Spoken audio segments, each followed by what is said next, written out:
Another gross, disgusting baseball game on Thursday leads to a split against the White Sox in what I think is fair to call a disappointing series. We'll talk about that and more all today on Locked On Tigers.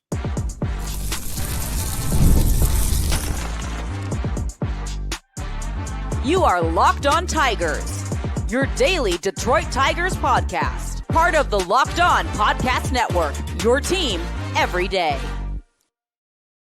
What is up, everybody? Welcome back to another edition of Locked On Tigers. I'm, of course, your host, Scott Bentley. Today is Friday, June 6th, 2025. Thank you so much for making Locked On Tigers your first listen every single day. We are free and available wherever you get your podcasts, including YouTube, part of the Locked On Podcast Network, your team every day. Today's episode is brought to you by FanDuel. Right now, new customers can get $200 in bonus bets when your first $5 bet wins. Welcome in, welcome all. Happy Friday, everybody.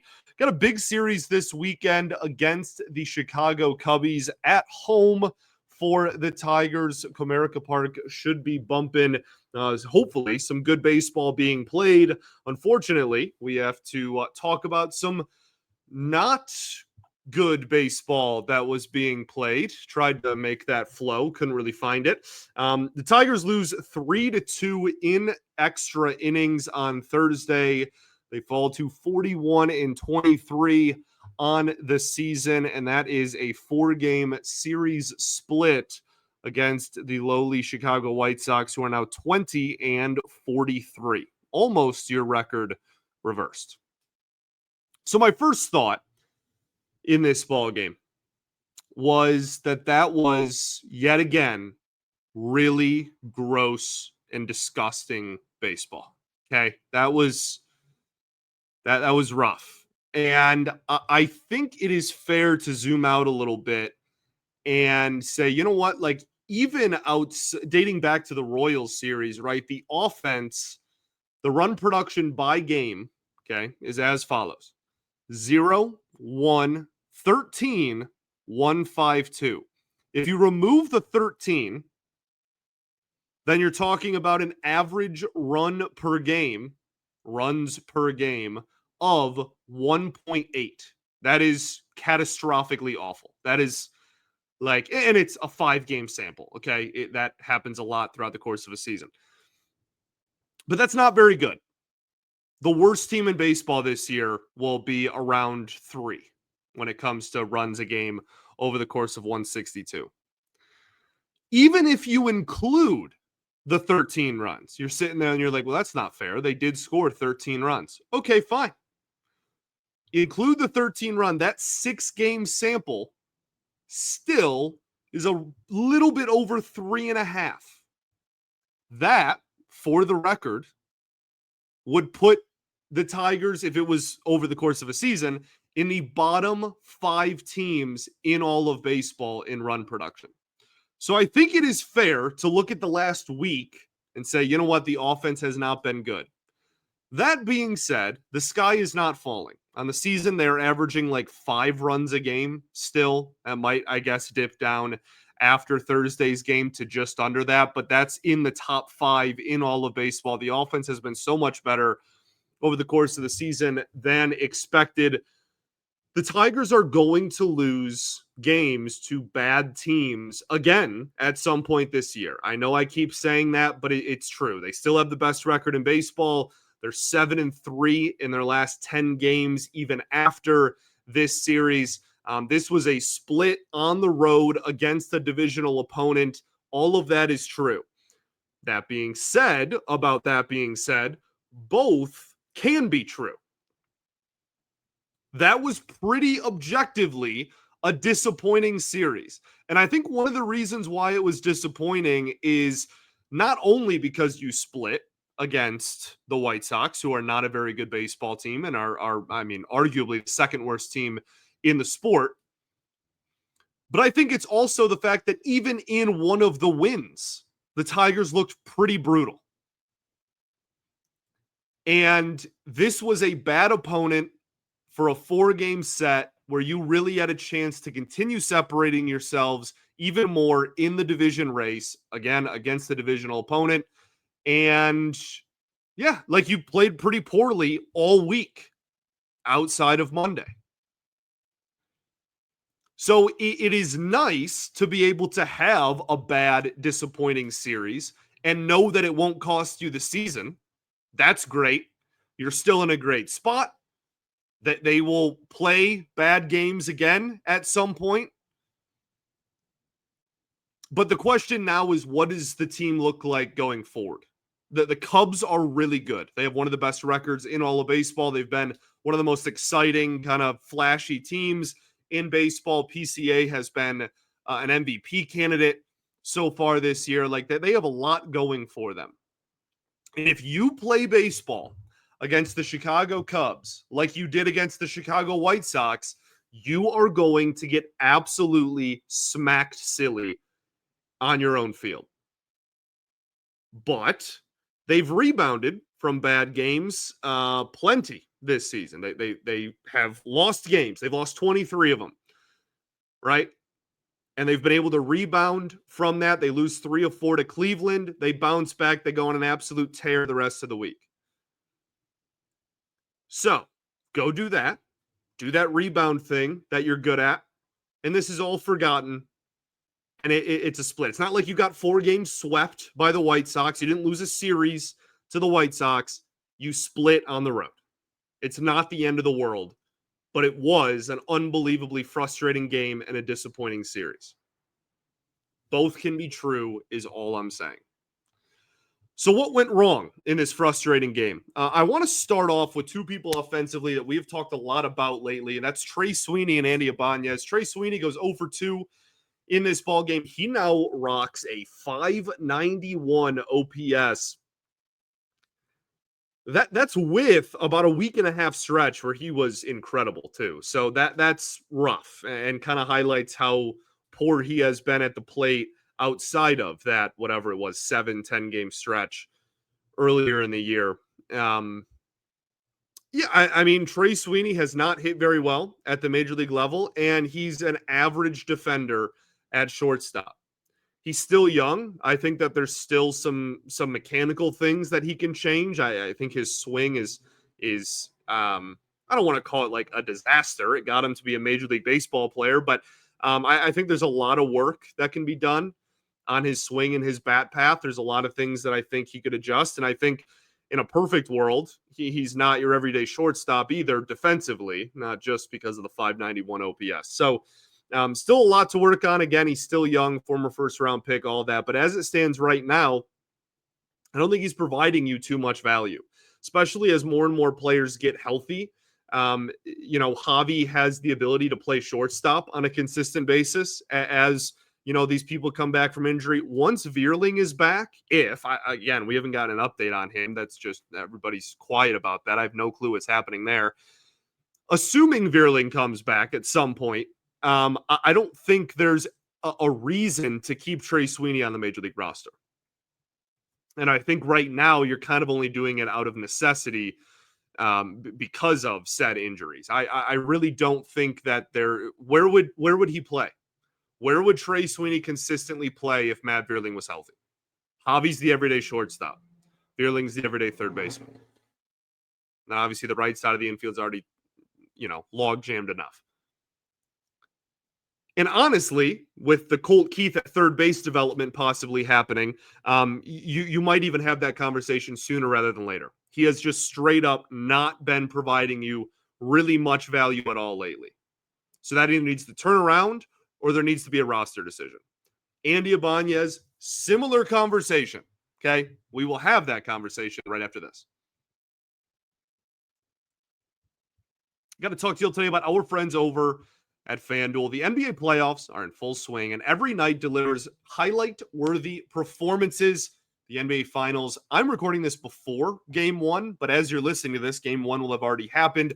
Hopefully it was really fun and awesome with major momentum shifts and can't-miss moments like the playoffs have been full of already. Whether it's game-winning shots or a breakout player, there's never been a better time to get in on all the action than right now with FanDuel.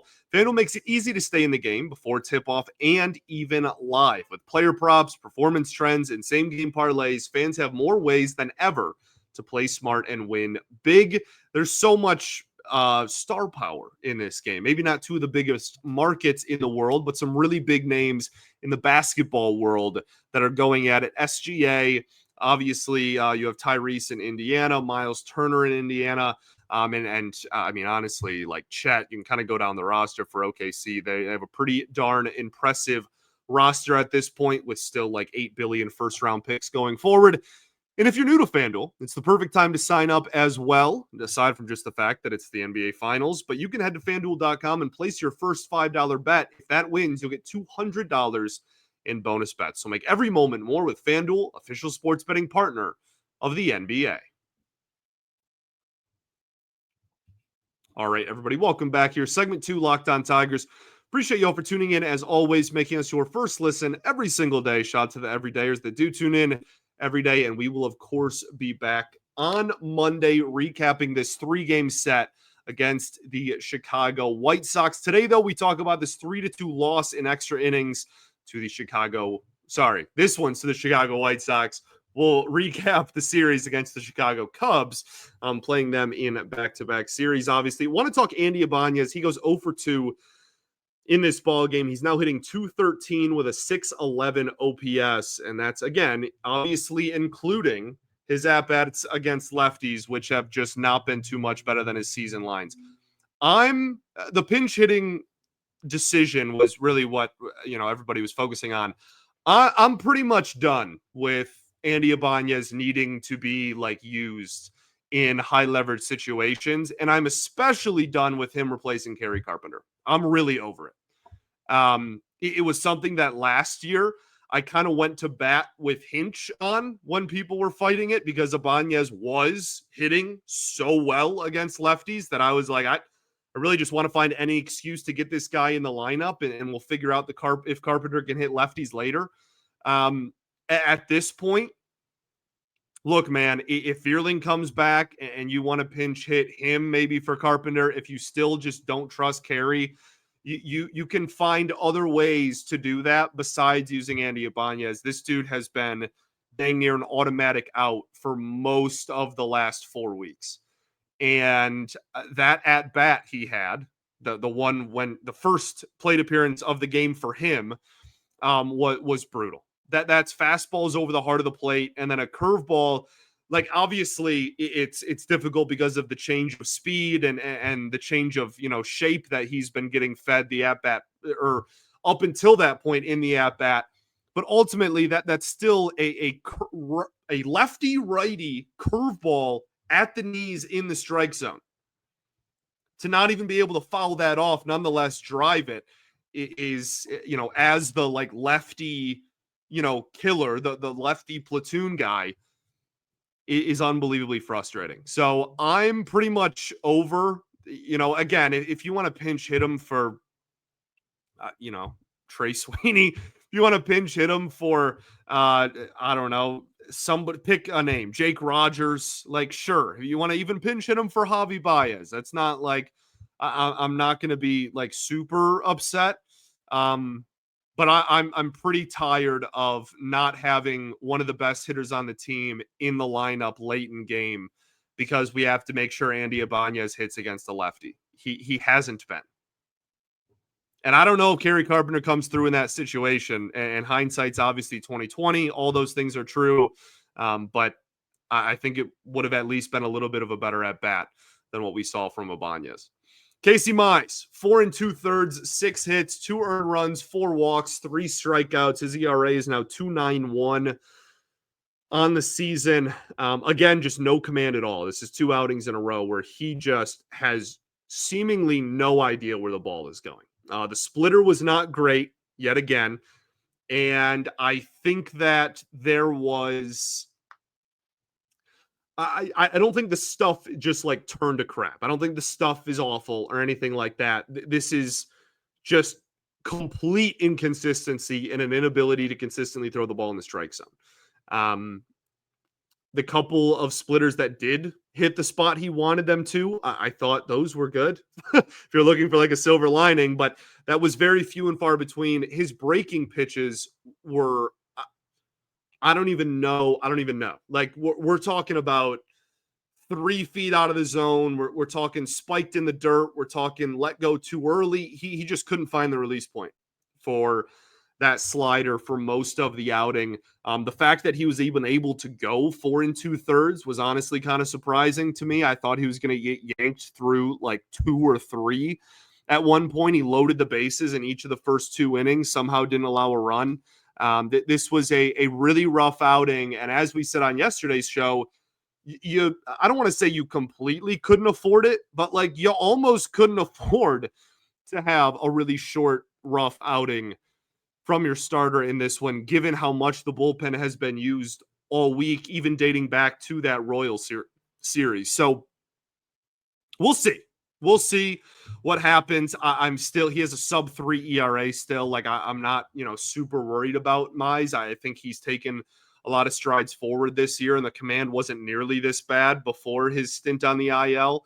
But we got to get that under control, because right now it is just absolutely brutal. And not only is it costing the team, like runs, fairly obviously, but it's burning through a bullpen that really at this point in the season can't afford that on a consistent basis. So, okay. Offensively, I already talked about Sweeney and Ibanez. As a team, they did not do well in high leverage at bats, 1 for 6 with runners in scoring position. This was another game where I think the Tigers got plenty of men on base. They had, 8 hits and 4 walks? That's 12 base runners. It's not a bad day at the office. That usually gets you more than 2 runs. And so that, if you're looking for like a positive spin on this, kind of reassures me a little bit that this won't last, because it's not as though the offense has completely done a 180 and like they can't even get runners on base and everybody's just striking out every time they're in the box. No, they're still getting runners on. They just aren't getting that hit to score them. And the Tigers have been legitimately one of the best teams in baseball, certainly in the American League, with runners in scoring position so far this season. So they're still working counts. They're still getting on base in these games. They just couldn't find the big hits when they needed them against the Chicago White Sox for whatever reason. And so here we are. The 10th inning of this ball game was vile, absolutely disgusting. The at-bats outside, I actually thought Torkelson's at-bat was decent. He kind of smoked that baseball. But the other at-bats were brutal. And then pitching, Bo Brisky, yeah. Not been a great year. I feel like last outing, maybe 2 outings ago, I talked about how I thought when he was the opener, I thought he was decent in that one. But the pitches that he threw in that final at bat were diabolical, and that is over the heart of the plate. Honestly, in that specific pitch, I don't think he should have even been anywhere near the zone. I'm not sure what was called, but wasn't great. We'll end on what went wrong by talking about base running. I know that I have been kind of like the CEO of you got to live with the bad base running mistakes if you want to take advantage of the poor defense that allows the Tigers to take an extra 90 feet. I still believe in the philosophy fully. I will say that there is a difference between aggressive and stupid. And I think that Joey Cora sending Wenzel Perez in this ball game was one of the wildest things I've seen this season from a coach. That was an unbelievable decision. And look, the Tigers are going to preach aggressiveness. They're not going to get on anybody or rag anybody because of that, and that's totally fine. But you have to have a private conversation and be like, hey, not mad, just maybe, maybe we don't send a guy at second base when the right fielder is literally already letting go of the baseball to throw to third. Maybe. So There's a fine line there. And like the aggressive base running worked for Wenceel Perez in game 3. The Tigers maybe don't win game 3 if it's not for that aggressive, turn of first base for him to go to second and get in, the challenged play and whatnot in game 3 of this series. So again, I still fully believe in the philosophy. There was just a couple of moments this series where it almost, if not just fully blew past aggressive base running, it was just dumb base running. Let's talk about what went right, and then some stuff as well to address before we preview the weekend. We'll do that right after this.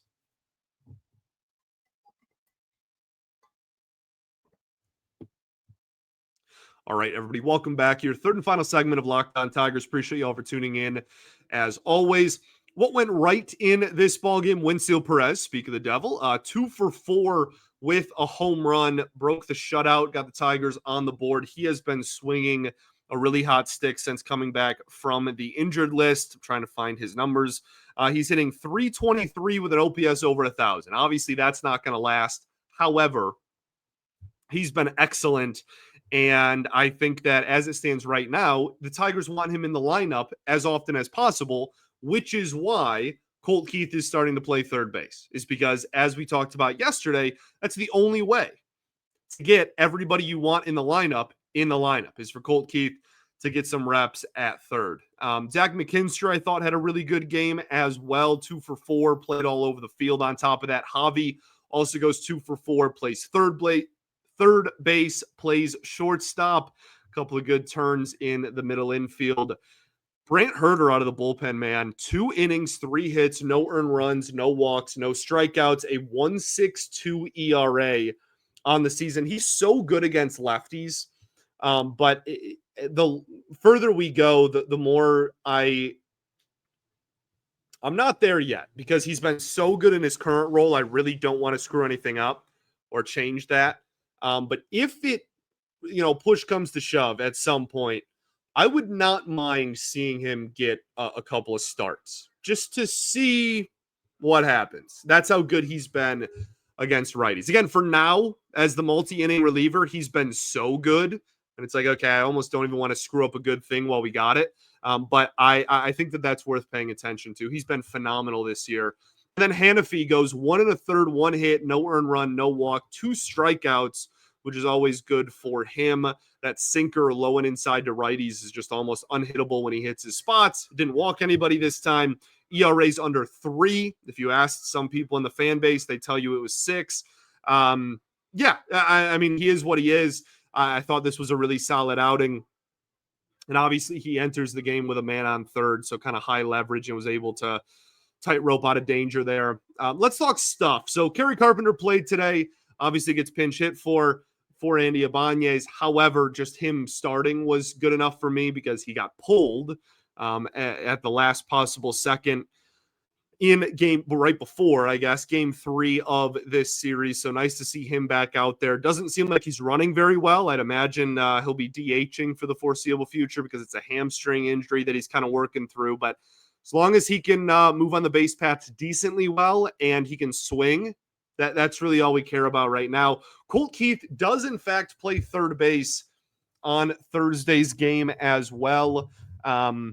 He didn't really have an opportunity. Some people were giving him a hard time for not getting that. Was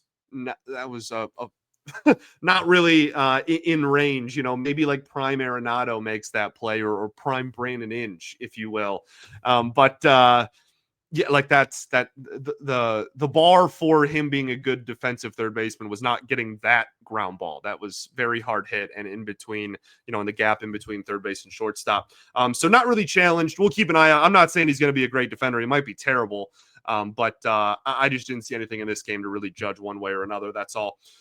The big news out of Major League Baseball this week is that the ABS system, the balls and strikes system, automatic ball strikes, Manfred is proposing that is implemented at the major league level in 2026. It will be the challenge system that the Tigers and the rest of the league saw in spring training this year.